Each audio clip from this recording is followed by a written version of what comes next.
அனைவருக்கும் அன்பான வணக்கம். நம்முடைய வீடியோவை முதல் முறையாக பார்த்தீங்கன்னா சப்ஸ்கிரைப் பண்ணுங்கள். இந்த வீடியோவை கடைசி வரை பாருங்கள். ஒரு நல்ல செய்தி நமக்கு கிடைக்க போகுதுங்க. வாங்க வீடியோக்குள்ளே போகலாம். யூத ஞானி அகிப்பிங்கிறவர் நீண்ட தூரம் ஒரு பயணமாக ஒரு கழுது மேலே ஏறி ரொம்ப தூரம் பயணம் வந்தாருங்க. வர்றப்போ அவருக்கு களைப்பு அதிகமான காரணத்தினால அந்த ஊர் ஒரு சிற்றூர் கண்ணுக்கு தெரிஞ்சது. இங்கே தங்கிட்டு காலையில் எழுந்திரிச்சு போயிடலான்னு சொல்லி அங்கே போகும்போது அந்த ஊர் மக்கள் புதுசாக வர ஆளை திட்டி அவர் அடித்து அனுப்பிட்டாருங்க. சின்ன ஒரு காயத்துடனே ஒரு வெளியே ஒரு மர நிழலில் தங்கினாருங்க. அப்போது இரவு நேரம் வந்தது.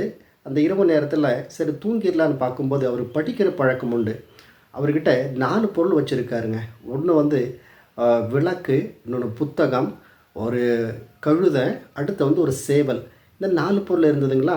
இப்போ என்ன பண்ணுறாரு, அந்த படிக்கிறப்போ என்ன செய்யணும், வெளிச்சம் வேண்டும் அல்லவா, அந்த விளக்கை பற்ற வச்சாருங்க. அது கொஞ்ச நேரத்தில் ஒரு பலத்த காற்று வீசி அந்த விளக்கு அணைஞ்சு போயிடுச்சு. கடவுள் என்ன சோதனைன்னு சொல்லிட்டு அவர் தூங்கிட்டாருங்க. கொஞ்ச நேரம் தூங்கின பின்னால் இன்னும் ஒரு சத்தம், ஒரு இறகு சத்தம் கேட்டது. அந்த இறகு சத்தம் எதுன்னு கேட்டிங்கன்னா, அந்த நேரத்தில் ஒரு ஓநாய் அங்கே இருக்கிற சேவலை கவிட்டு போயிடுச்சுங்க. சரி, இதுவும் நன்மைக்கான்னு விட்டுட்டாருங்க.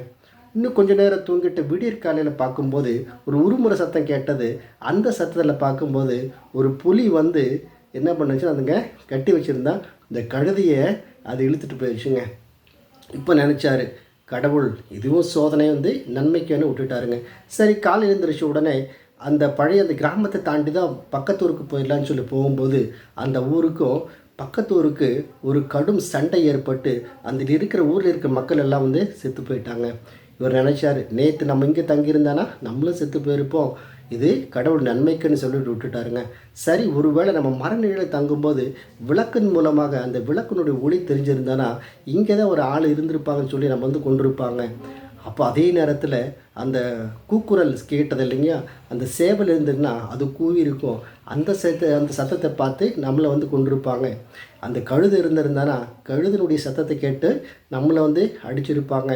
எல்லாமே போனது நன்மைக்குங்கிற செய்தியை நமக்கு கொடுக்குறாருங்க. நம்முடைய வாழ்க்கையிலும் எது நடந்தாலும் அதை தடுக்க முடியாத இறைவனுடைய செயல் நடக்கிறதெல்லாம் நன்மைக்குன்ற செய்தியோட போனோன்னா நம்முடைய வாழ்க்கை இனிமையாக்குற செய்தியை இது மாதிரி தெரிஞ்சுக்கிறாங்க. நன்றி.